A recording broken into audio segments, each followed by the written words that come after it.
రెండు చైర్లు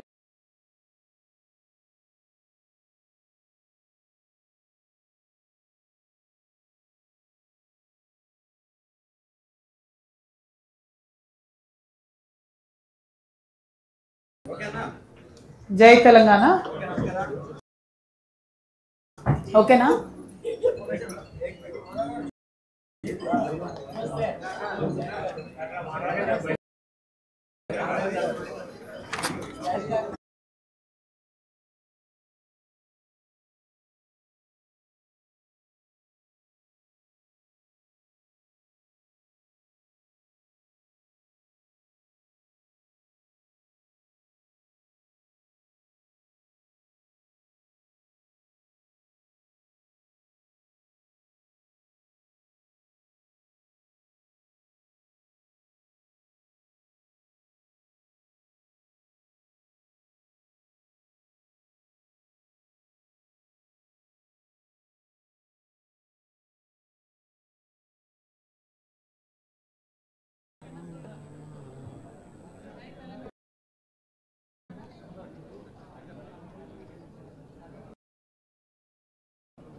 జై తెలంగాణ అందరికీ నమస్కారం తెలంగాణ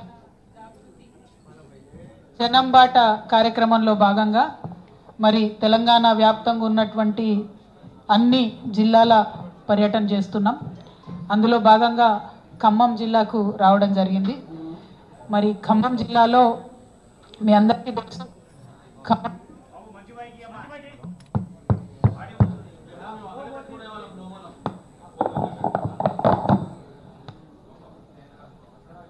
కనెక్షన్ ఉండేది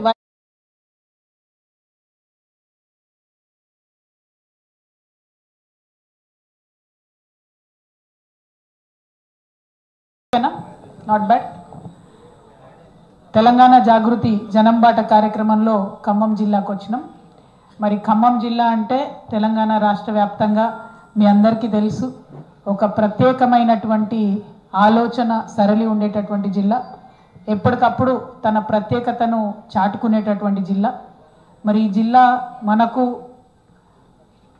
అంతకుముందు జరిగినటువంటి తెలంగాణ సాయుధ రైతాంగ పోరాటంలో ఊపిరినిచ్చినటువంటి జిల్లా 1969లో జరిగినటువంటి తెలంగాణ ఉద్యమంలో మరి 12 రోజులు అన్నాబత్తుల రవీంద్రనాథ్ గారు దీక్ష చేస్తే ఉద్యమము ఇక్కడి నుండి ఒక స్పార్క్ ఇచ్చినటువంటి జిల్లా అదేవిధంగా కేసీఆర్ గారు నిరాహార దీక్ష చేసినప్పుడు ఖమ్మంలో టీఆర్ఎస్ పార్టీ లేదులే ఇక్కడ ఉద్యమం ఉండదని చెప్పి ఆయనను అల్గనూర్ చౌరస్తా కరీంనగర్లో అరెస్ట్ చేసి ఖమ్మం పంపడం జరిగింది అప్పుడు కానీ అది ఇంకా పెద్ద స్పార్క్ అయింది ఆనాడు ఖమ్మంలో ఉన్నటువంటి తెలంగాణ జేఏసీ నిర్వహించినటువంటి పెద్దలు పీడీఎస్యు నాయకులు న్యూ డెమోక్రసీ నాయకులు ఇక్కడ ఉండేటటువంటి ప్రజాస్వామ్యవాదులందరూ కూడా మద్దతు ఇచ్చి కేసీఆర్ గారిని కళ్ళలో పెట్టుకొని కాపాడుకున్నారు నిన్న చాలా మంది ఉద్యమకారులు కూడా కలిసినారు వాళ్ళందరినీ కూడా ఆనాడు అరెస్ట్ చేసి కేసీఆర్ గారిని పెట్టినట్టు వారిని కూడా జైల్లో పెట్టడం జరిగింది ఒక్కొక్కటి ఆలోచించుకుంటూ పోతే ఖమ్మంకు ఉండేటటువంటి ప్రత్యేకతలు ఖమ్మంకు ఉండేటటువంటి ఆలోచన సరళి తెలంగాణ వ్యాప్తంగా ఎక్కడ ఉండదు అంటే ఖమ్మం థింక్స్ డిఫరెంట్లీ కంప్లీట్లీ కాబట్టే నేను ఖమ్మంకి ప్రత్యేకంగా రావడం జరిగింది ఇంత చైతన్యం ఉన్న జిల్లా ఇంత ఆలోచన ఉన్నటువంటి జిల్లా ఒక ఆడబిడ్డగా నేను చేస్తున్నటువంటి ప్రయత్నానికి ఖమ్మం జిల్లా ప్రజల మద్దతు కోరడానికి అదేవిధంగా మీ బిడ్డగా మీ చెల్లెగా ఖమ్మం జిల్లాలో ఉండేటటువంటి అపరిష్కృతంగా ఉండేటటువంటి సమస్యలను పరిష్కరించడంలో నా వంతు పాత్ర పోషించడానికి కూడా ఇక్కడికి రావడం జరిగింది. మరి ముఖ్యంగా ఖమ్మం జిల్లా గురించి ఇవాళ మనం ఆలోచించుకుంటే ఎట్లా ఖమ్మం డెవలప్ అయింది అంటే, జలగం వెంగళరావు గారు పెద్దలు ముఖ్యమంత్రి గారు అయిన తర్వాత ఖమ్మం జిల్లా స్వభావ స్వరూపాలన్నీ కూడా మారినటువంటి సందర్భం. ఆనాడు పెద్ద పెద్ద ఫ్యాక్టరీలు తీసుకురావడంతో పాటు ఖమ్మంకు నీళ్లు తేవడంలో ప్రధాన పాత్ర పోషించింది వారు. వారి తర్వాత అనేక మంది ఇక్కడ నుంచి ఎర్రజెండా పార్టీలలో నుంచి స్టేట్ సెక్రటరీలు అయిన వాళ్ళు ఉన్నారు, ఫ్లోర్ లీడర్లు అయిన వాళ్ళు ఉన్నారు. పెద్దలు తుమ్మల నాగేశ్వరరావు లాంటి వాళ్ళు అంతకుముందు మరి తెలుగుదేశంలో మంత్రిగా ఉన్నారు, తర్వాత బీఆర్ఎస్ వచ్చిన తర్వాత మంత్రిగా అయ్యారు. ఇప్పుడు బట్టి విక్రమార్క గారు డిప్యూటీ సీఎంగా ఉన్నారు. వారు ఎవరి పాత్ర వాళ్ళు పోషిస్తూ వచ్చారు ఖమ్మంలో, అందులో అనుమానం ఏం లేదు. అయితే అందరి కోఆపరేషన్తోని అందరి యొక్క పాత్రతోనే ఈ జిల్లా అభివృద్ధి చెందిందని చెప్పడంలో ఎట్లాంటి డౌట్ లేదు. ఎట్ ద సేమ్ టైం ఈ జిల్లాలో జరగాల్సినంత అభివృద్ధి జరగలేదన్నది కూడా వాస్తవం. ఎందుకంటే అప్పుడెప్పుడో నాగార్జున సాగర్ లెఫ్ట్ బ్యాంక్ నుంచి 2.5 లక్షల ఎకరాలకు మనకు నీళ్ళు వస్తే, ఇప్పుడు మనం సీతారామ ప్రాజెక్ట్ అనుకోబట్టి కూడా దాదాపుగా 10-12 ఏళ్ళు అయిపోతుంది. ఇప్పటికి కూడా కంప్లీట్ కాలేదు. అది అంచనా వ్యయాలు మాత్రం 7,000 కోట్ల నుంచి 13,000 కోట్ల నుంచి ఇప్పుడు 19,000 కోట్లకు వచ్చింది. అయినా కూడా సంపూర్ణంగా పూర్తి కాలేదు. ఇంకా త్వరితగతిన ఆ ప్రాజెక్టులు పూర్తి చేయాల్సినటువంటి అవసరం ఉందని చెప్పి కూడా నేను భావిస్తూ ఉన్నాను. అదేవిధంగా మరి ఖమ్మం జిల్లాలో ఏ పోరాటం వచ్చినా ఏ సమస్య వచ్చినా నేను ఓపెన్గా ప్రకటిస్తూ ఉన్నాను. మా తెలంగాణ జాగృతి తరఫున ఎర్రజెండా పార్టీలన్నిటితో కలిసి ముందుకు నడవడానికి మేము సిద్ధంగా ఉన్నాం. రాష్ట్ర వ్యాప్తంగా కూడా ఐక్య ఉద్యమాలు వాళ్ళతో చేస్తూ ఉన్నాం. ఇక్కడ కూడా ఏ ఉద్యమాలు ఉన్నా ఏ పోరాటాలు ఉన్నా ఎర్రజెండా పార్టీ వాళ్ళందరినీ కూడా కలుపుకొని మేము పోరాటం చేస్తామని చెప్పి నేను తెలియజేస్తూ ఉన్నాను. మరి మీ అందరికీ తెలుసు, నేను పదే పదే చెప్తూ వస్తున్నా, తెచ్చుకున్నటువంటి తెలంగాణ కొందరి కోసం కాకుండా అందరి కోసం అన్నట్టుగా ఉండాలి. సామాజిక తెలంగాణ అనేటటువంటిది సాధించాలి.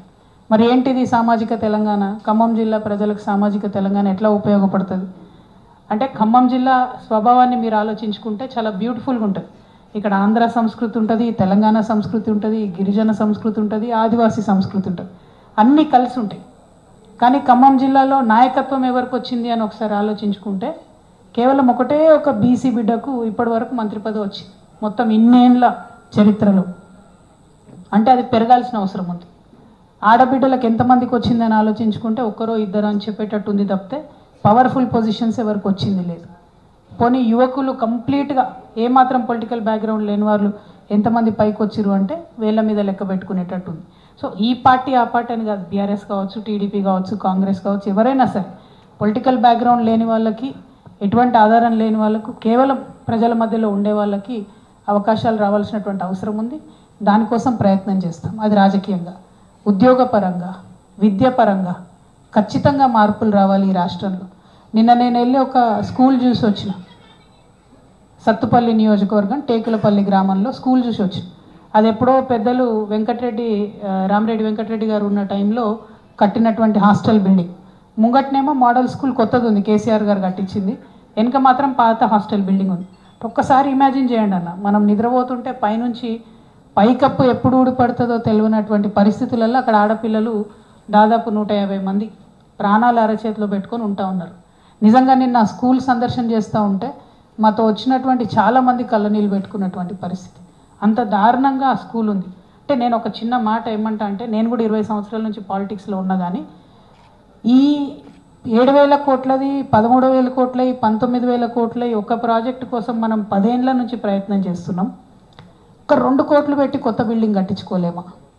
అంటే మన ప్రాధాన్యతలు ఎక్కడ పెడుతున్నాం రాజకీయంగా అని విశ్లేషించుకోవాల్సినటువంటి అవసరం ఉంది. ఆ మార్పే సామాజిక తెలంగాణ అంటున్నాం. ఎస్, రైతుల కోసం ప్రాజెక్ట్ రావాల్సిందే, ప్రాజెక్టులు వస్తేనే మనం బాగుపడతాం, అలా డౌట్ లేదు.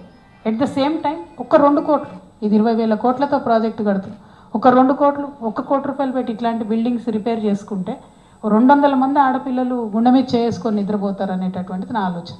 దానికోసమే మన ప్రాధాన్యత క్రమాలు నిర్ణయించుకోవడానికి సామాజిక తెలంగాణ కోణం రావాలని చెప్పి నేను ఆలోచిస్తూ ఉన్నాను. దానికోసమే తెలంగాణ జాగృతి ఒక నినాదం తీసుకుంది.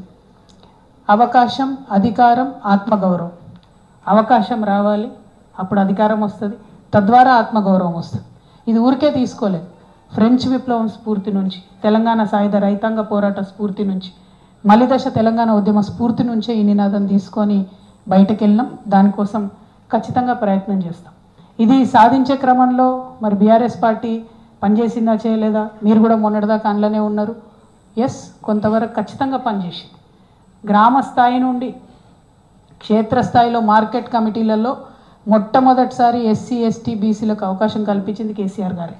అంతకుముందు ఎంట్రీ లేకుండా, రిజర్వేషన్ కూడా లేకుండా వేరే కమ్యూనిటీస్ వాళ్ళకి, కానీ అవకాశం కల్పించింది కేసీఆర్. అట్లా గ్రామ స్థాయి నుంచి కూడా ఒక విప్లవాత్మకమైనటువంటి మార్పులు తీసుకురావాల్సినటువంటి అవసరం ఉంది. అది ఓన్లీ మార్కెట్ కమిటీలలో చేస్తే సరిపోదు. నిన్న ముఖ్యమంత్రి గారు ఏమన్నారు? 42% ఇయ్యంది, నేను ఎన్నికలకు పోనన్నాడు. నిన్న క్యాబినెట్ ఏం తీర్మానం చేసింది? సర్పంచ్ ఎన్నికలు 42%తో మేము పార్టీల వారీగా ఇచ్చుకొని పోతా అంటారు. పార్టీల వారీగా బీసీలకు ఇవ్వడానికి అది బిచ్చం కాదు. మీరు భిక్ష వేస్తే తీసుకోవడానికి బీసీలు సిద్ధంగా లేరు. సర్పంచ్ ఎన్నికలలో గుర్తులు ఉండవు. సో మీరు 42 ఇచ్చినా, 52 ఇచ్చినా, 62 ఇచ్చినా అడిగేటోడు ఎవడు ఉండడు. పైగా సర్పంచ్ ఎన్నికలు ఇప్పుడు అర్జెంటుగా పెట్టకపోతే మిమ్మల్ని కొట్టింది ఎవరు? జయలలిత గారు 9 సంవత్సరాలు ఎన్నికలు నిర్వహించలేదు తమిళనాడులో.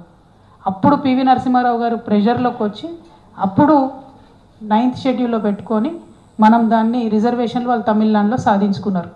పేరుకు చెప్పడానికి రేవంత్ రెడ్డి గారు ఏం చెప్తారు? నేను తమిళనాడు తరహా సాధిస్తా అని చెప్తారు.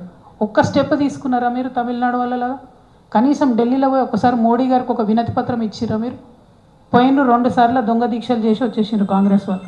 ఉట్టిగా తమాషా కాడికి పోయినరు. రాహుల్ గాంధీ కూడా రాలే కనీసం ఆ మీటింగ్కి. సోనియా గాంధీ గారు దూరం మాట. వేణుగోపాల్ గారు కూడా రాలే, కేసీ వేణుగోపాల్ గారు. అంటే మీ దగ్గర ఉండే ముఖ్యమైన వ్యక్తులు రాకుండా వెళ్ళి బీసీల కోసం ఢిల్లీలో దొంగ దీక్షలు చేసి వచ్చి మళ్ళీ ఇప్పుడు పార్టీల పరంగా ఇస్తామని నిన్న క్యాబినెట్లో కాంగ్రెస్ పార్టీ తీర్మానం చేయడం అంటే 100% రేవంత్ రెడ్డి గారు బీసీలను మోసం చేస్తూ ఉన్నారు. బీసీ ద్రోహిగా మిగిలిపోతారు మీరు. దయచేసి ఇది చేయకండి. ఇవాళ సర్పంచ్ ఎలక్షన్ అంటారు, రేపు పొద్దున గుర్తులు ఉన్న ఎన్నికలలో ఎంపీటీసీ జెడ్పీటీసీలలో కూడా మేము పార్టీల వారీగా ఇచ్చుకుంటామని పోతారు. మరి ప్రొటెక్షన్ ఎక్కడ ఉంటుంది? పార్టీల వారీగా ఇచ్చేది ఉంటే మీరు కొత్తగా ఇచ్చేది ఏంది? బీఆర్ఎస్ పార్టీ పుట్టినప్పటి నుంచి 51% ఇచ్చుకుంటూ వచ్చింది బీసీలకు. But that doesn't change elected positions. Elected పొజిషన్స్లో బీసీలు రావాలంటే ఖచ్చితంగా రాజ్యాంగ రక్షణ ఉండాలి.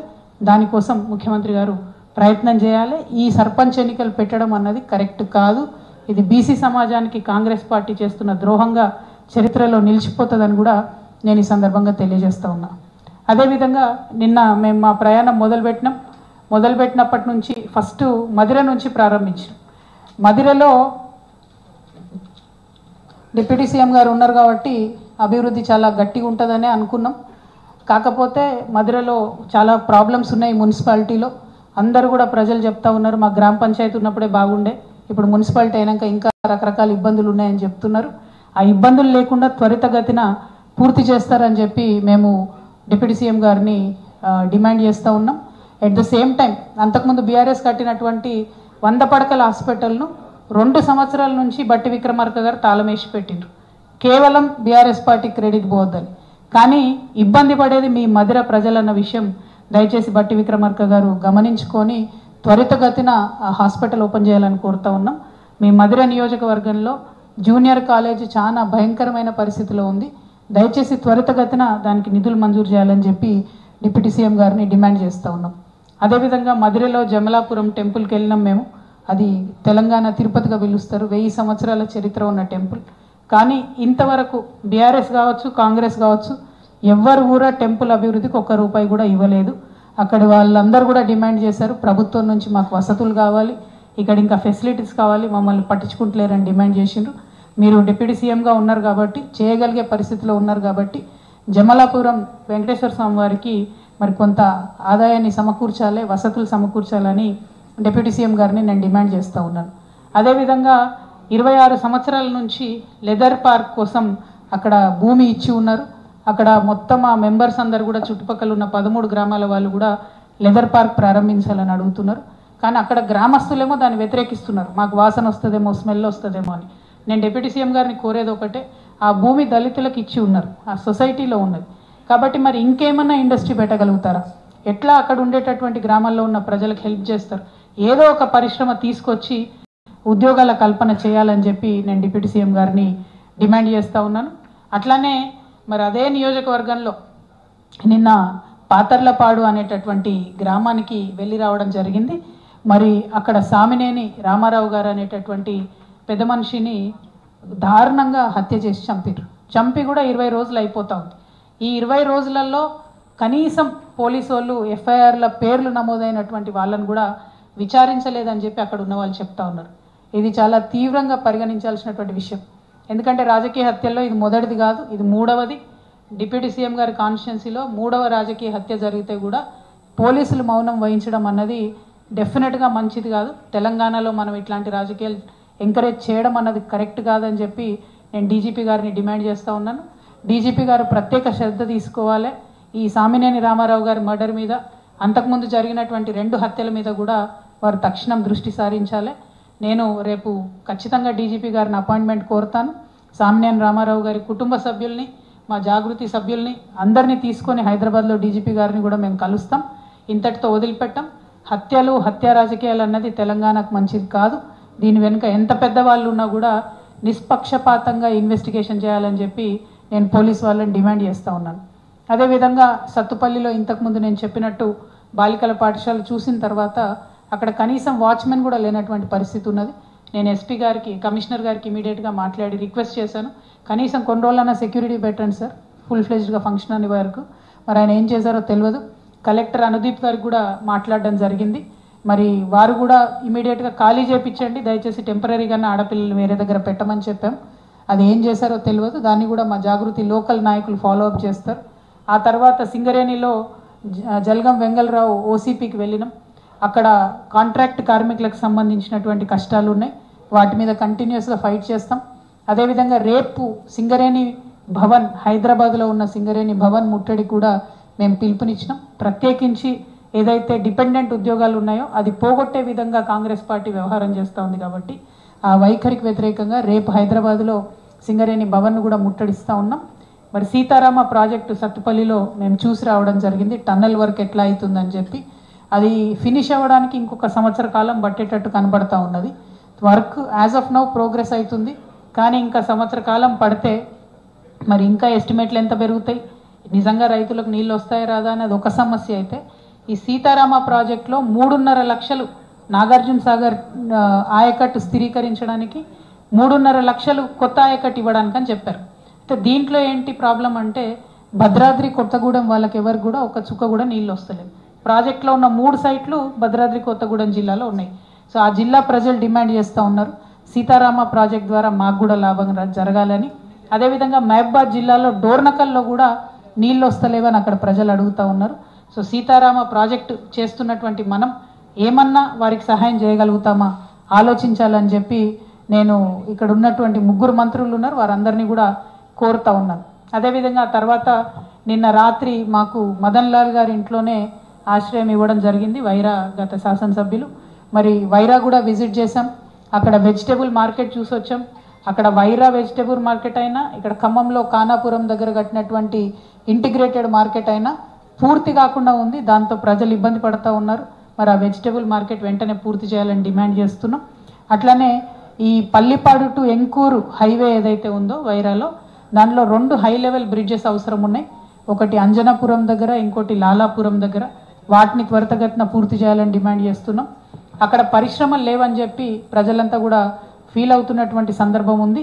మరి మిర్చి, పత్తి ఆధారంగా ఏమైనా పరిశ్రమలు పెట్టగలిగితే ఆలోచించవలసిందిగా జిల్లాలో ఉండేటటువంటి మంత్రివర్యుల్ని కోరుతా ఉన్నాం.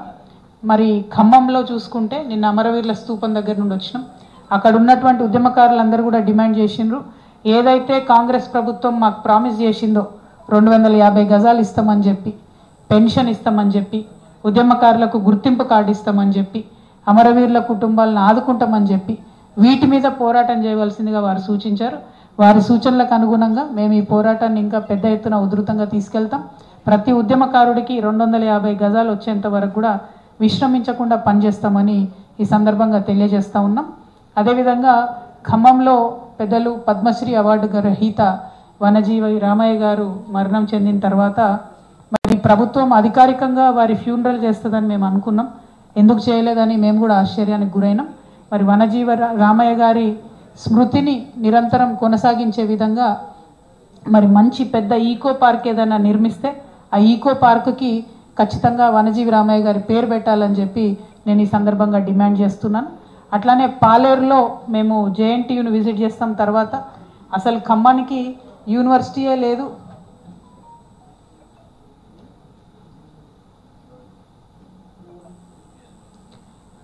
పాలేరులో జేఎన్టీయూ ఏదైతే ఉందో అది ఒక 300 మంది కెపాసిటీ ఉంది ఇప్పటికీ. కానీ ఇప్పటికి కూడా రెంటెడ్ బిల్డింగ్లో నడుస్తుంది కాబట్టి దానికి తక్షణమే మంచి బిల్డింగ్ కట్టాలని చెప్పి డిమాండ్ చేస్తూ మరి ఓవరాల్గా ఖమ్మంకి ఒక యూనివర్సిటీ లేకపోవడం అనేది పెద్ద లోటుగా ఉన్నది.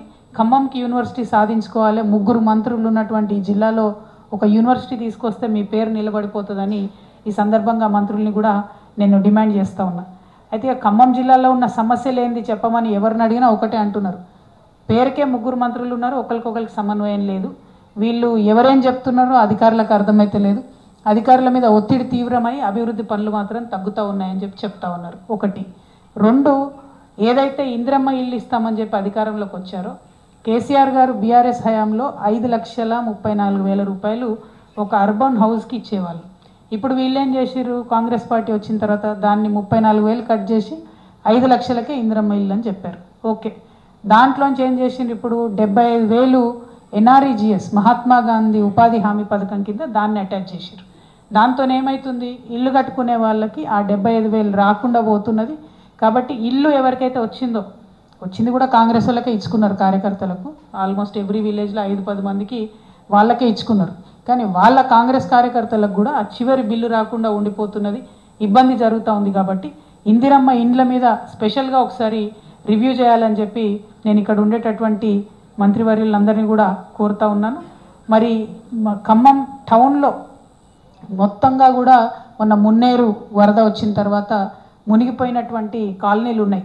ప్రత్యేకించి పేదవాళ్ళు ఉండే కాలనీలు కొన్ని ఉన్నాయి. వాటిని త్వరితగతిన రీటైనింగ్ వాళ్ళు కంప్లీట్ చేసి మరి ఎస్పెషలీ బొక్కలగడ్డ లాంటిది, పద్మావతి నగర్ లాంటిది, వెంకటేశ్వర నగర్, మోతీ నగర్ ఇట్లాంటి వారిని ఆదుకోవాలని చెప్పి నేను డిమాండ్ చేస్తూ ఉన్నాను. అట్లానే మున్నేరుకు అటువైపు పాలేరు నియోజకవర్గంలో వచ్చేటటువంటి ఈ విల్లా ప్రాజెక్టులు వచ్చినాయి. అన్ని 50 లక్షలు, 40 లక్షలు, 25 లక్షలు పెట్టి మధ్యతరగతి ఖమ్మం వాసులు కొనుక్కున్నటువంటి అవన్నీ కూడా మునిగిపోయిన పరిస్థితి వచ్చింది. సో ఇవాళ ఇక్కడ ఖమ్మం మేధావులందరూ నేను రిక్వెస్ట్ చేసి కోరేది ఏంటంటే ఒకసారి ఆలోచన చేయండి. హైదరాబాద్లో పెడితే ఇక్కడ రియల్ ఎస్టేట్ అంతా మునిగిపోయింది. దాంతో చిన్న రియల్ ఎస్టేట్ వ్యాపారులు, ఏజెంట్లు, పార్ట్ టైం రియల్ ఎస్టేట్ చేసుకునేటటువంటి అనేక మంది మిత్రులు వారందరూ కూడా నష్టపోయినటువంటి పరిస్థితి. సో నా సూచన ఏంటంటే హైడ్రానే మీరు ఒక సర్టిఫికేషన్ ఏజెన్సీగా పెట్టండి. ఏదైనా రియల్ ఎస్టేట్ వెంచర్ ప్రారంభించే ముందు మీ హైడ్రాకి 5,000 10,000 కడతాం కావాలంటే, కానీ ఆ హైడ్రా నుంచో సర్టిఫికేషన్ ఇవ్వండి, మేము మళ్ళీ రాము ఈ వెంచర్ దగ్గరికి అని. దానివల్ల చిన్న రియల్ ఎస్టేట్ వ్యాపారులకు లాభం జరుగుతుంది, దానివల్ల వెంచర్ చేద్దాం అనుకునే రియల్ ఎస్టేట్ వాళ్ళకి లాభం జరుగుతుంది, దానివల్ల ప్రజలందరూ కూడా ప్రశాంతంగా ఉండే పరిస్థితి ఉంటుంది. హైడ్రాను పాజిటివ్గా వాడుకోవాలి ప్రభుత్వం అని చెప్పి నేను డిమాండ్ చేస్తూ ఉన్నాను. అదేవిధంగా మరి గ్రనైట్ పరిశ్రమ చూసుకున్నట్టయితే చాలా సంక్షోభంలో ఉన్నది. వారికి బీఆర్ఎస్ వచ్చిన తర్వాత ట్యాక్స్ పెంచితే కాంగ్రెస్ వచ్చిన తర్వాత దాన్ని ఇంకా డబుల్ చేసిండ్రు. సో వాళ్ళు చాలామంది ఇబ్బంది పడే పరిస్థితి ఉంది. కాకపోతే గ్రనైట్ పరిశ్రమల వాళ్ళు కూడా ఆలోచన చేయాలి. ఒకటి, మీకున్న పర్మిషన్ కన్నా ఎక్కువ తవ్వుతున్నారు. మీరు భూమి సర్ఫేస్ వరకే తవ్వాలి, కానీ 10 అడుగుల లోతుకు తవ్వుతున్నారు. దాంతో వాటర్ టేబుల్ డిస్టర్బ్ అవుతుంది. 2, మీరు అన్ని డబ్బులు సంపాదించుకున్నప్పుడు ఎందుకు మీరు లోకల్ ఖమ్మం వాళ్ళకు ఉద్యోగాలు ఇవ్వరు? ఎందుకు బయట నుంచి లేబర్ని తెచ్చుకుంటారు? మీరు ఏదైనా ట్రైనింగ్ ఇప్పియండి. మన వాళ్ళకి ఏమైనా ఇబ్బంది అయితే ట్రైనింగ్ ఇప్పియండి. మేనేజ్మెంట్లోనో ఆఫీసర్లు గానో మేనేజర్లు గానో అందరినీ బయట వాళ్ళ నుంచి తెచ్చుకుంటే ఈ భూమిలోకి వచ్చేటటువంటి సిరి సంపద మీరు దోసుకొని పొల్యూషన్ ఖమ్మం జిల్లా ప్రజలకు వదిలేసి ఉద్యోగాలు పక్క రాష్ట్రాలలోకి ఇవ్వడం అన్నది చాలా అన్యాయం. గ్రనైట్ వాళ్ళ మీద నాకు సానుభూతి ఉన్నది, వాళ్ళకి ఇబ్బంది ఉన్నది. కాకపోతే అట్ ద సేమ్ టైం మీరు కూడా ప్రజల పక్షాన నిలబడితే బాగుంటుందని చెప్పి నేను మనస్ఫూర్తిగా కోరుతా ఉన్నాను. మరి ప్రత్యేకించి ఖమ్మంలో పత్తి రైతుల గోస మాత్రం చాలా దారుణంగా ఉంది. ఇది ఖమ్మం ఒకటే కాదు, వరంగల్ అయినా అంతే ఉంది, ఆదిలాబాద్ అయినా అంతే ఉంది, మహబూబ్ నగర్ అయినా అంతే ఉంది. కానీ ఖమ్మం ప్రత్యేకించి మొంతా తుఫానుకు తీవ్రంగా ఎఫెక్ట్ అయింది. కాబట్టి పత్తిలో తేమ శాతం 20% ఉండేటట్టుగా సీసీఐతో మాట్లాడి వ్యవసాయ శాఖ మంత్రి వర్యులు ఈ జిల్లానే కాబట్టి తుమ్మల నాగేశ్వరరావు గారు నేను డిమాండ్ చేస్తూ ఉన్నాను, మీరు ఖచ్చితంగా సీసీఐతో మాట్లాడాలి. ఇప్పుడు జూబ్లీహిల్స్ ఎన్నికలు అయిపోయినాయి, అక్కడ బీహార్ ఎన్నికలు అయిపోయినాయి, ఇప్పుడన్నా పత్తి రైతుల గోస పట్టించుకోవాలని చెప్పి నేను ప్రభుత్వాన్ని డిమాండ్ చేస్తూ ఉన్నాను. అదేవిధంగా ఇక నిరుద్యోగుల విషయం అయితే చెప్పనలవి కాదు, భయంకరమైన పరిస్థితి ఉన్నది. మాకంటూ ఒక జాబ్ క్యాలెండర్ వేయాలని చెప్పి వాళ్ళు డిమాండ్ చేస్తూ ఉన్నారు. ఎప్పుడు ఉద్యోగం అన్నా గవర్నమెంట్ గ్రూప్ 1 గ్రూప్ 2 అని చెప్పి మభ్య పెడుతున్నారు. కానీ చాలా ఎగ్జామ్స్ ఉంటాయి, జేఎల్స్ ఉంటాయి, డిఎల్స్ ఉంటాయి, డ్రగ్ ఇన్స్పెక్టర్స్ ఉంటాయి, అనేకమైనటువంటి డిపార్ట్మెంట్స్లో ఖాళీలు ఉన్నాయి. అవేవి కూడా వేయకుండా ఇబ్బంది పెడుతున్నారు. అన్నిటికన్నా ముందు మీరు అధికారంలోకి వచ్చిందే నిరుద్యోగులతోనన్న విషయం కాంగ్రెస్ పార్టీ గుర్తుపెట్టుకొని ఖచ్చితంగా ఒక స్పష్టమైనటువంటి జాబ్ క్యాలెండర్ ఇవ్వాలని చెప్పి నేను డిమాండ్ చేస్తూ ఉన్నాను. మరి అదేవిధంగా ఆపరేషన్ కగార్ పేరుతో పెద్ద ఎత్తున కేంద్ర ప్రభుత్వం చేసినటువంటి విధ్వంసాన్ని కూడా మనం దృష్టిలో పెట్టుకోవాలి. నేను మొదటి నుండి ఆపరేషన్ కగార్కి వ్యతిరేకంగా మాట్లాడుతూ వచ్చినాం. మావోయిజం కానీ నక్సలిజం కానీ అది శాంతి భద్రతల సమస్య కాదు, అది సామాజిక సమస్య. దాన్ని అదే కోణంలోంచి చూడాల్సినటువంటి అవసరం ఉంటుందన్న విషయాన్ని భారతీయ జనతా పార్టీ గుర్తుపెట్టుకుంటే మంచిది. ఇంకొక మాట కూడా నేను విజ్ఞప్తి చేస్తూ ఉన్నా, మనము ఒక పక్క బీఆర్ఎస్ ఒక పక్క కాంగ్రెస్ కొట్లాడుకొని రాష్ట్ర ప్రజలందరం కూడా బీజేపీని వదిలేస్తున్నాం. మనం యాక్చువల్గా పత్తి కొనాల్సిన బాధ్యత ఎవరిది? పత్తిలో తేమ శాతం డిసైడ్ చేయాల్సిన బాధ్యత ఎవరిది? భారతీయ జనతా పార్టీ నాయకులు తప్పించుకొని తిరుగుతూ ఉంటారు. ఇక్కడ పెద్దలు పొంగులేటి సుధాకర్ రెడ్డి గారు ఉన్నారు ఇప్పుడు బీజేపీలో, ఇఫ్ ఐఎమ్ నాట్ రాంగ్. అదేవిధంగా 8 మంది ఎంపీలను ఇచ్చినాం మనం, వాళ్ళు ఒక్కరు కూడా ఒక్కరోజు మాట్లాడతలేరు. బీసీలకు అన్యాయం చేసేది బీజేపీ పార్టీయే, అయినా ఒక్క బీజేపీ ఎంపీ మాట్లాడాడు. పత్తి రైతులకు అన్యాయం చేసేది ఇవాళ వాళ్ళే, అయినా ఒక్క బీజేపీ ఎంపీ మాట్లాడరు. నేను డిమాండ్ చేస్తూ ఉన్న బీజేపీ ఎంపీలను, పత్తి రైతులకు తేమ శాతం పెంచేటటువంటి ప్రాథమిక బాధ్యత మీదే ఉంది. మీరు తప్పకుండా మీ మినిస్టర్ దగ్గర పోతారా, మీ మోడీ దగ్గర పోతారా, అమిత్ షా దగ్గర పోతారా, వాళ్ళ కాలు పట్టుకుంటారా, ఏం చేస్తారో చేయండి, కానీ పత్తి రైతుల్ని కాపాడండి అని చెప్పి నేను డిమాండ్ చేస్తూ ఉన్నా. ఒక పక్క ఆపరేషన్ కగార్ పేరుతో తెలంగాణ బిడ్డల రక్తం దాగుతున్నారు, ఇంకొక పక్క పత్తి రైతుల పట్ల మీ యొక్క కేర్లెస్నెస్తోని ఈ పరిస్థితి తీసుకొస్తున్నారు. కాబట్టి భారతీయ జనతా పార్టీ బాధ్యత తీసుకోవాలి, తెలంగాణ ప్రజల బాగోగుల్లో భాగం పంచుకోవాలని చెప్పి నేను డిమాండ్ చేస్తూ ఉన్నా. మరి ఖమ్మం జిల్లాలో ఉండేటటువంటి ప్రజలకు మిత్రులకు మీరు జనంబాట కార్యక్రమంలో మిమ్మల్ని ఆదరించి ఎక్కడికి వెళ్తే అక్కడ సమస్యల గురించి సావధానంగా మాకు వివరించినందుకు మీ అందరికీ మనస్ఫూర్తిగా ధన్యవాదాలు తెలియజేస్తున్నాను. Thank you. జై తెలంగాణ, జై తెలంగాణ. Thank you.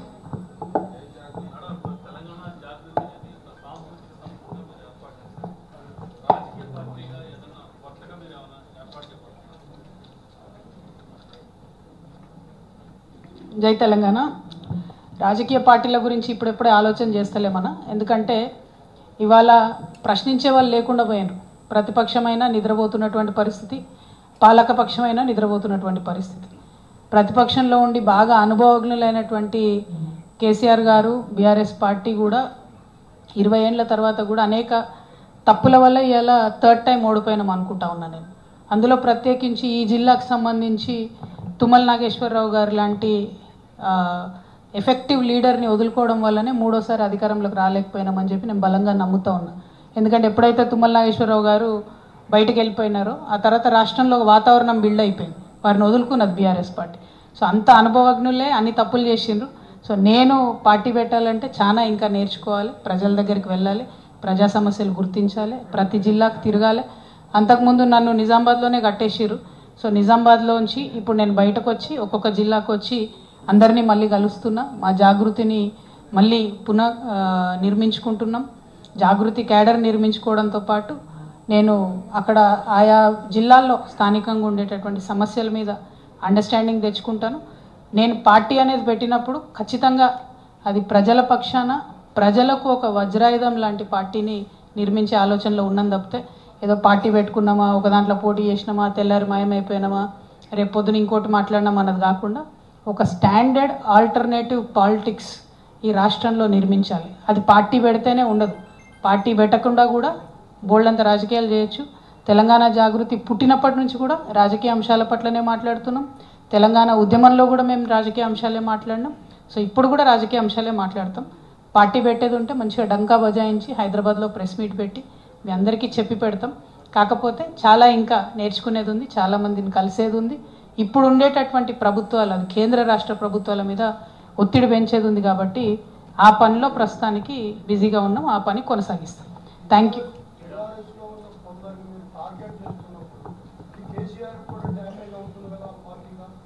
బీఆర్ఎస్ పార్టీతో నాకేం సంబంధం అన్న? బీఆర్ఎస్ పార్టీలోకి వెళ్ళి నన్ను సస్పెండ్ చేసిండ్రు.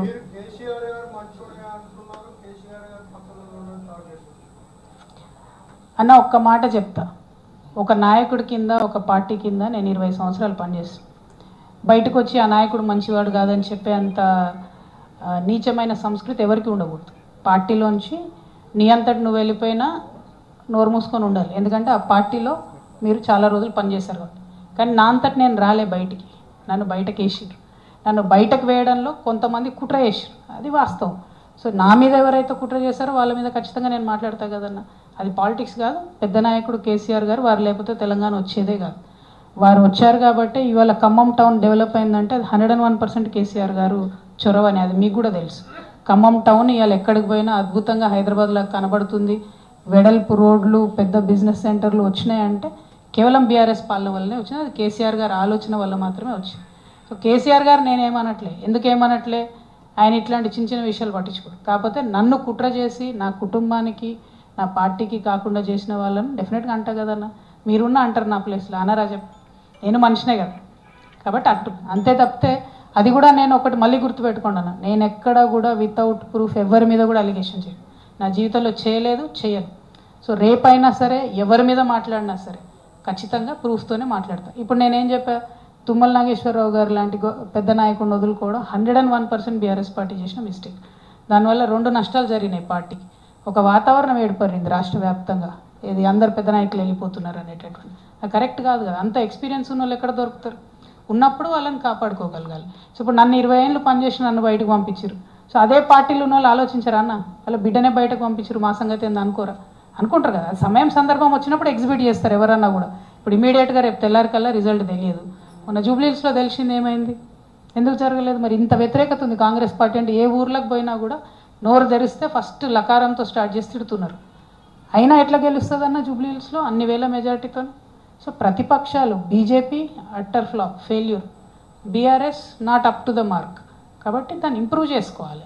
ప్రతిపక్షం లేనటువంటి ఏ రాష్ట్రం కూడా బాగుపడలేదు. ఈ దేశంలో కూడా ఇవాళ వెనకడుగేస్తున్నాం మనం. అమెరికా లాంటి దేశాలు ఇష్టం వచ్చినట్టు వీసాలు క్లోజ్ చేయడం పెంచుతున్నాయంటే ఈ దేశంలో ప్రతిపక్షం లేదు కాబట్టి బీజేపీ ఏది చేసినా నడుస్తుంది. కాంగ్రెస్ ప్రతిపక్షంగా దేశంలో ఫెయిల్ అయింది. ఇక్కడ బీఆర్ఎస్, బీజేపీ ఫెయిల్ అయినాయి ప్రతిపక్షంగా. బీహార్లోనేమో ఘోరం ఓడిపోతుంది కాంగ్రెస్, ఇక్కడనేమో 25,000 మెజార్టీతో గెలుస్తుంది. How is it possible? అంటే ప్రతిపక్షాలు ఫెయిల్ చేస్తున్నాయి ప్రజల్ని. సో మేము తెలంగాణ జాగృతి నుండి ఆ ప్రతిపక్ష పాత్ర నిర్వహిస్తాం. ఖచ్చితంగా ఈ రాష్ట్రంలో ఒక అడిగే గొంతుకగా ఉంటాం. ఆల్టర్నేట్గా పాలిటిక్స్ ఎట్లా చేస్తే బాగుంటుందో ప్రజలకు చెప్తాం. మహిళా నాయకత్వాన్ని పెంపొందిస్తాం, యువకుల నాయకత్వాన్ని ప్రోత్సహిస్తాం. ఖచ్చితంగా అన్ని వర్గాలకు ఎవరైతే అధికారానికి దూరంగా ఉన్నారో వారు అధికారంగా దగ్గర అవ్వడానికి మా శాయశక్తిలో మేము ప్రయత్నం చేస్తాం.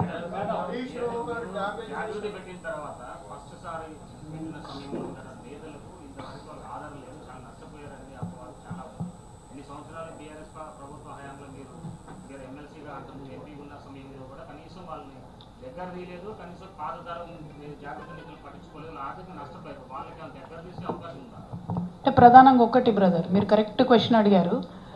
నాకు బీఆర్ఎస్ పార్టీలో ఏమాత్రం కూడా అవకాశం ఇవ్వలేదు, ఏమాత్రం కూడా కనీసం నేను టీచర్ పోస్ట్ కూడా ట్రాన్స్ఫర్ చేసుకునే పరిస్థితి లేదని నేను చెప్పిందే మీరు నన్ను అడుగుతున్నారు ఉల్టా.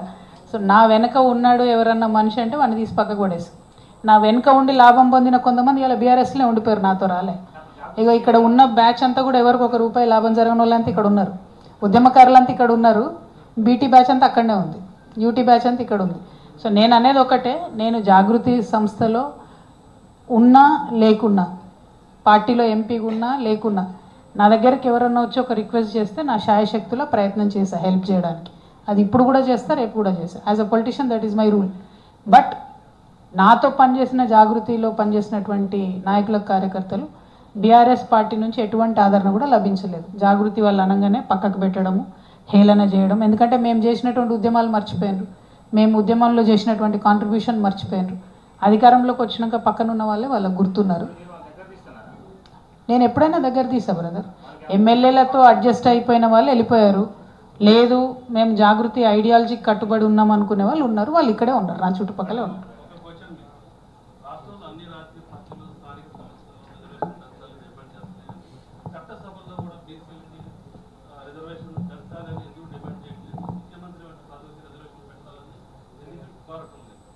నేను ఫస్ట్ నుంచి చెప్తూ వచ్చాను, నా కమిట్మెంట్ మహిళలకు చట్టసభల్లో రిజర్వేషన్ రావాలి. ఆ బిల్లు కోసం కొట్లాడిన సమయంలోనే బీసీలకు చట్టసభల్లో రిజర్వేషన్ రావాలనే కమిట్మెంట్ మేము తీసుకున్నాం, ఓపెన్ డిక్లేర్ చేసాం అది మేము. అందులో భాగంగా ఇది మొదటి స్టెప్. స్థానిక సంస్థలలో ఒక సెక్యూరిటీ, ఒక కాన్స్టిట్యూషనల్ ప్రొటెక్షన్ బీసీలకు వస్తే ఖచ్చితంగా రేపు పొద్దున అది చట్టసభలకు రిఫ్లెక్ట్ అవుతుంది. సో చట్టసభల్లో డైరెక్ట్గా ఒకేసారి మనం అడిగితే ప్రాతిపదిక ఏది అంటారు, ఎందుకంటే ఒక బేసిక్ లోపం ఏముందంటే బీసీలకు సంబంధించి మన రాజ్యాంగంలో బ్యాక్వర్డ్ క్లాసెస్ అన్నారు, బ్యాక్వర్డ్ కాస్ట్ అనలేదు. దాంతో ఇప్పటి వరకు కూడా రిజర్వేషన్కి బీసీలకు ఎక్కడ కూడా సరైనటువంటి ప్రొటెక్షన్ లేదు.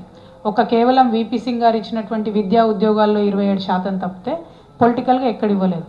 సేమ్ థింగ్ ఇప్పుడు రేవంత్ రెడ్డి గారు మళ్ళీ ఏం చేస్తున్నారంటే ఎస్సీలలో వర్గీకరణ చేశారు. మరి ఇప్పుడు మీరు లోకల్ బాడీ ఎన్నికలు పెడుతున్నారు కదా, ఎస్సీలలో వర్గీకరణ ఎట్లా చేశారు, అట్లా మీరు వర్గీకరణ చేసి పోస్టులు రిజర్వేషన్లు ఇవ్వాలి కదా అంటే లేదు దానికి సంబంధం లేదు, అది కేవలం విద్యా ఉద్యోగాలు అని చెప్తున్నారు. అంటే అల్టిమేట్గా కాంగ్రెస్ పార్టీ అయినా ఇప్పుడున్న ఏ రాజకీయ పార్టీ అయినా అది ఎస్సీలలో అభ్యున్నతి చెందాల్సిన వర్గాల గురించి ఆలోచిస్తలేరు, బీసీలలో వెనుకబడిపోయినటువంటి వర్గాల గురించి కూడా ఆలోచిస్తలేరు. సో మా కమిట్మెంట్ తెలంగాణ జాగృతిగా చట్టసభల్లో బీసీలు రావాలనే పోరాటం ఉంటుంది, దానికోసం ఫైట్ చేస్తాం. Thank you.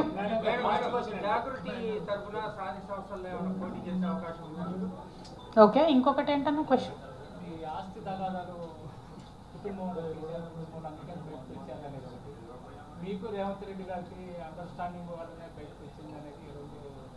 అంటే కొన్ని ప్రశ్నలకు కాలమే సమాధానం చెప్తుందన్న. ఇప్పుడు నేనేమంటున్నా అంటే ఎదురుంగ వ్యక్తి మీద ఏది పడితే అది మాట్లాడేసి తర్వాత మీరు ప్రూవ్ చేసుకోండి అనేటటువంటి విధంగా బీఆర్ఎస్ పార్టీ వాళ్ళు ప్రయత్నం చేస్తున్నారు. ఇప్పుడు ఒక సింపుల్ ఎగ్జాంపుల్ చెప్తాను. ఇవాళ పొద్దున మా పర్యటన షెడ్యూల్ మార్కెట్ కమిటీకి పోయేది ఉండే, సడన్గా పొద్దున్న 6:30కు నిద్ర లేచి బీఆర్ఎస్ వాళ్ళు మేము కూడా మార్కెట్ పోతున్నాం అన్నారు. ఇన్ని రోజులు గుర్తు రాలేదా మార్కెట్? మరి ఇలా జాగృతి రాగానే పొద్దుగాలు లేచి మార్కెట్ గురుకుతాను ఎందుకో? మళ్ళీ అదే మొదలు చేయొచ్చు కదా, మీరు నిద్ర లేచి ఉంటే బాగుండేది కదా. నేను అందుకే తిరుగుతున్నా కదా అన్న, నేను రావడం వల్ల ప్రతిపక్ష పార్టీలు నిద్రపోయేటోళ్ళు మేల్కుంటున్నారు, పాలక పక్షం కూడా నిద్రపోయేటోళ్ళు మేల్కుంటారనే ఉద్దేశంతోనే జాగృతి పేరుతో తిరుగుతూ ఉన్నాం అన్న. సో మా లక్ష్యం నెరవేరింది. నా మీద ఉట్టిగా ఏదో ఆరోపణలు చేద్దాం అనుకుంటే అది ప్రూవ్ కాదు బ్రదర్, నిలబడదు. నేనేమంటున్నా, నేను చాలా ధైర్యం ఉన్నటువంటి వ్యక్తిని. నన్ను ఒక ఆడబిడ్డను తీసుకెళ్ళి ఎండాకాలంలో తిహార్ జైల్లో పెడితే 6 నెలలు, వేరే వాళ్ళు అయితే డిప్రెస్ ఇంట్లో కూర్చుంటారు. నేను ఎందుకు ధైర్యంగా బయటకు వచ్చి ఫైట్ చేస్తున్నా? నా భుజాల మీద ఒక బరువు ఉంది, అదేంటి? తెలంగాణ ఆడబిడ్డలు భయపడకూడదు, రాజకీయాల్లోకి వస్తే మహిళల్ని తొక్కేయాలంటే 2 రోజులు జైల్లో వేస్తే వీళ్ళు ఇంట్లో పడుకుంటారని అనుకోకూడదు. ఏమన్నా కానీ నేను అనుకున్న లక్ష్యం కోసం ఫైట్ చేస్తా అనే ధైర్యం ఆడబిడ్డల్లో నింపాలి. అందుకోసమే నేను మొండిగా తిరుగుతున్నా. ఎస్, ఫ్యామిలీకి దూరం అయ్యాం, ఎస్ పొలిటికల్గా టార్గెట్ చేస్తున్నారు, ఇంకా ఎక్కువ చేస్తారు. రేపు పొద్దున మీరు చూడండి, చాలా ఎక్కువ చేస్తారు, చాలా స్థాయి దిగజారి మాట్లాడుతున్నారు. అయినా ఎందుకు ఫైట్ చేస్తున్నా? తెలంగాణ ఆడబిడ్డల బరువు నా భుజాల మీద ఉన్నది. వాళ్ళు డిప్రెస్ కావద్దు, రాజకీయాల్లో మాకు అవకాశం ఉంటుందనే కాన్ఫిడెన్స్ ఆడపిల్లలకు రావాలి. అందుకోసమే ఫైట్ చేస్తున్నా, and I will continue to fight. Thank you. జై తెలంగాణ, జై జాగృతి.